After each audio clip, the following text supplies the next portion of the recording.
স্বজনপ্রীতি এটা তো এখন কোনো দোষের বিষয় না, কোন কোন ক্ষেত্রে স্বজনপ্রীতি এটা প্রশংসনীয় বিষয়। ধরা যাক রাষ্ট্রের কোন একজন মন্ত্রী, যিনি কোন এলাকা তার দায়িত্বে থাকতে পারে, কিন্তু মন্ত্রী হিসেবে কোন এলাকার মন্ত্রী নন, গোটা দেশের ওই ডিপার্টমেন্টের মন্ত্রী, যে ডিপার্টমেন্টের তিনি মন্ত্রণালয়ের দায়িত্ব বুঝে পেয়েছেন। কোন একজন সচিব, তার ওই মন্ত্রণালয়ের সচিব হিসাবে পুরো দায়িত্ব, সারা দেশের সমস্ত ওই ডিপার্টমেন্টের দায়িত্ব তার। কোন প্রতিষ্ঠানের প্রধান, ওই প্রতিষ্ঠানের সারা দেশের দায়িত্বটা তার উপরে বর্তায়। তিনি যদি নিজের এলাকায় অনেক বেশি কাজ করেন, রাষ্ট্রের সুযোগ সুবিধা নিয়ে তার নিজের এলাকাতে রাস্তাঘাট, কালভার্ট সব কিছু ভালোভাবে কাজ করেন, তাহলে সাধারণত আমাদের সমাজের মানুষ তাকে ভালো বলে না খারাপ বলে? ভালো বলে। কেন ভালো বলে? যে লোকটা নিজের এলাকায় অনেক কাজ করেছে। সন্দেহাতীত ভাবে এটা ভালো যে একজন মানুষ কিছু কাজ করেছে, তার তুলনায় ভালো যে এলাকায়ও কোনো কাজ করে নাই।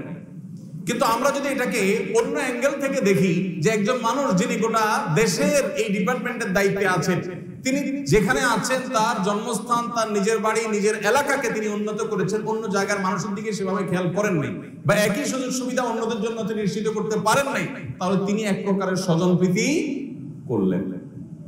সেই দিকটা আমাদের মাথায় একেবারেই আসে না। ব্যাপারটা এরকম হয়ে গেছে যে সমাজের রন্ধ্রে রন্ধ্রে বৈষম্য, জুলুম, অবিচার এবং নীতিহীনতা এটা এত বেশি প্রতিষ্ঠিত হয়েছে যে এই ধরনের ছোটখাটো বিষয় আমাদের রাডারে ধরা পড়ে না। ভাইরা আমার, এই জন্য একজন দায়িত্বশীল মানুষের কাজ হলো যে আল্লাহর কাছে তাকে জবাবদিহি করতে হবে। ফামাইয়ামাল মিসকালা যাররাতিন শাররান ইয়ারাহ। আমি জীবনে ভালো মনে করে অনেক কাজ করেছি, কিন্তু সেটা বৈষম্য হয়ে গেছে। আমি জীবনে ভালো মনে করে অনেক কাজ করেছি, সেটা জুলুম হয়ে গেছে। আমরা অনেকে সোশ্যাল মিডিয়াতে ইসলামের পক্ষে লড়াই মনে করে, ইসলামের খেদমত মনে করে অন্যদেরকে গালিগালাজ করি। একজন মানুষ, তিনি হয়তো ফাসিক, ব্যক্তি জীবনে অনেক অপরাধ করেছেন, প্রকাশ্য গুনাহে লিপ্ত হয়েছেন, তার ওয়ালে গিয়ে তাকে একটা গালি দিয়ে দিই আমরা সওয়াব পাওয়ার আশা, ইসলামের খেদমতের আশা। তার সম্পর্কে এমন একটা মন্তব্য করলাম যে মন্তব্যটা তার সপক্ষে, তার ব্যাপারে করাটা একটা জাজমেন্টাল কমেন্ট না জেনে আমি করলাম, তিনি সেটা নাও হতে পারেন, কিন্তু আমি করে বসলাম। এটা কি ইনসাফ না বেইনসাফ? একজন মানুষ যদি পাপিষ্ট হয়, তাহলে তার বিরুদ্ধে কি বেইনসাফি কথা বলার রাইট আমার থাকে? একজন মানুষ যত খারাপই হয়, তার ব্যাপারে কথা বলতে আমি দায়িত্বশীল হব। আল্লাহ রাব্বুল আলামিন কোরআনে কারীমে সেজন্য বলেছেন, মা ইয়ালফিযু মিন কাওলিন ইল্লা লাদাইহি রাকীবুন আতীদ।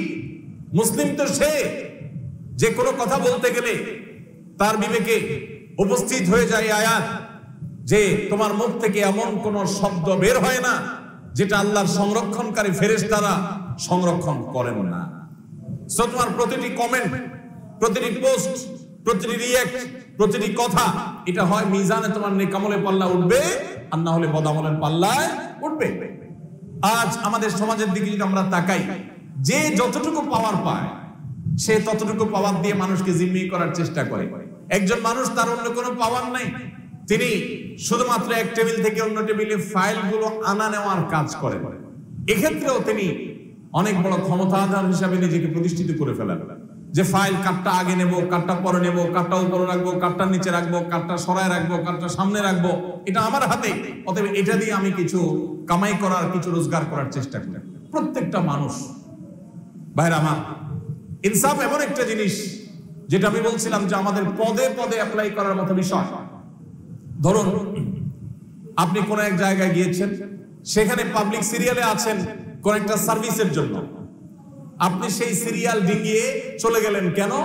কারণ যে ব্যক্তির কাছে কাজটি, তিনি আপনার মামা, তিনি আপনার খালু, তিনি আপনার ভগ্নিপতি, তিনি আপনার আত্মীয়স্বজন। আপনি সেটাকে আপনার রাইট মনে করছেন এবং এটাকে কোনো দোষের বিষয় মনে করছেন না, কিন্তু আপনি অনেকগুলো মানুষের অধিকার নষ্ট করছেন।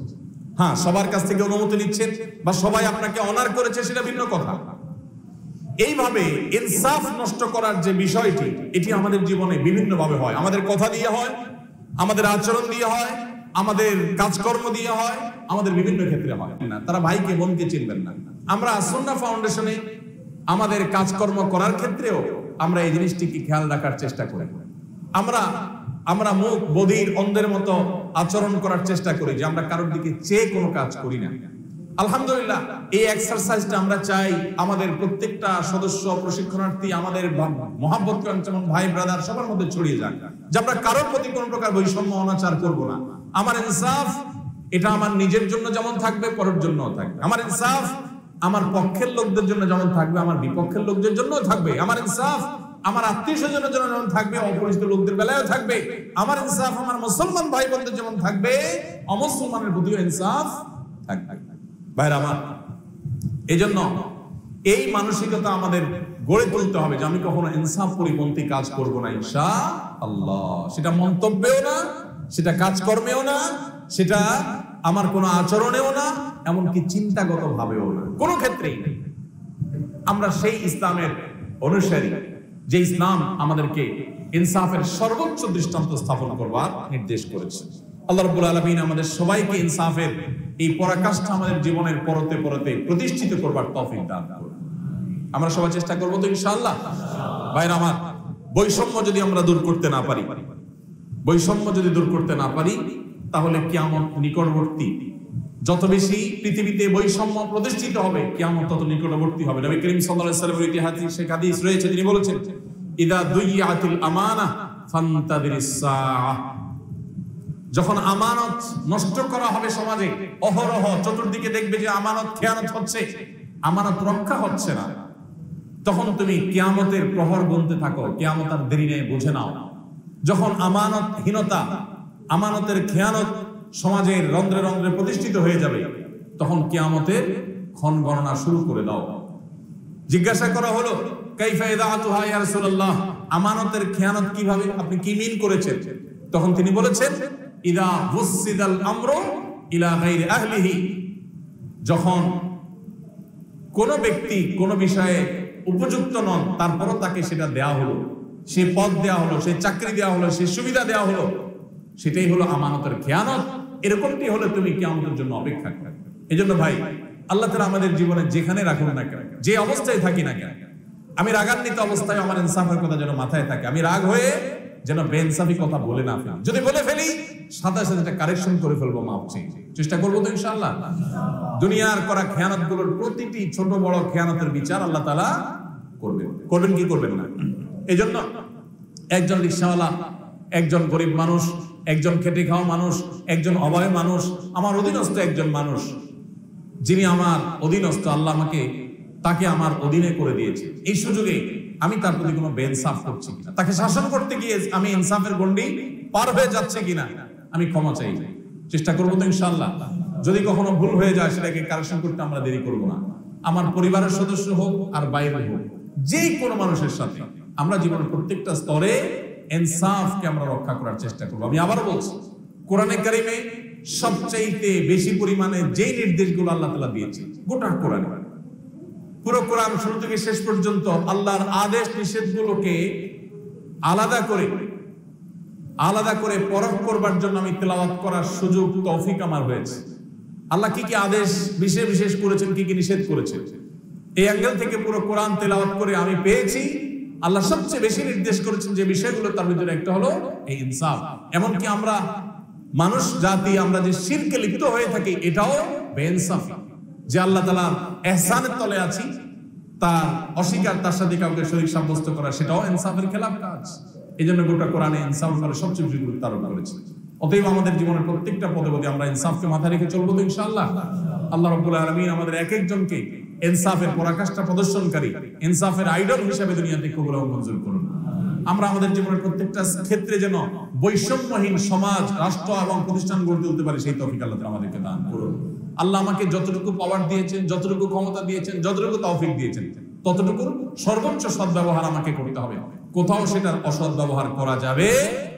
আপনি আর কেউ না হোক, আপনার স্ত্রীর ব্যাপারে আপনি অভিভাবক, আপনার সন্তানদের ব্যাপারে আপনি অভিভাবক, সেখানেও আপনি তার কোনো ভুলের সমালোচনা করতে গিয়ে বা তাকে শাসন করতে গিয়ে আপনি বাড়াবাড়ি করছেন কিনা, সীমা লঙ্ঘন করছেন কিনা, অন্যায় আচরণ করছেন কিনা, এই অন্যায় বা অতিরিক্ত যতটুকু করবেন ততটুকুর জন্য আল্লাহর বিচারের মুখোমুখি হতে হবে।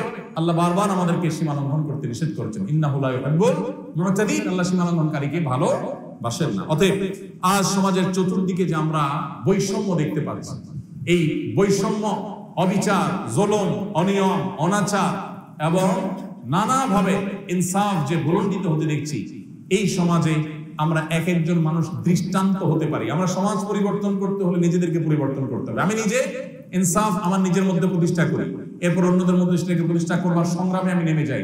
ইনশাআল্লাহ একটি সুন্দর সমাজ আমরা আল্লাহ তাআলা আমাদেরকে তৌফিক দান করলে আমরা পাবো। আল্লাহ তাআলা আমাদের সবাইকে জীবনের প্রত্যেকটা ক্ষেত্রে বৈষম্য দূর করে ইনসাফকে প্রতিষ্ঠা করার তৌফিক দান করুন।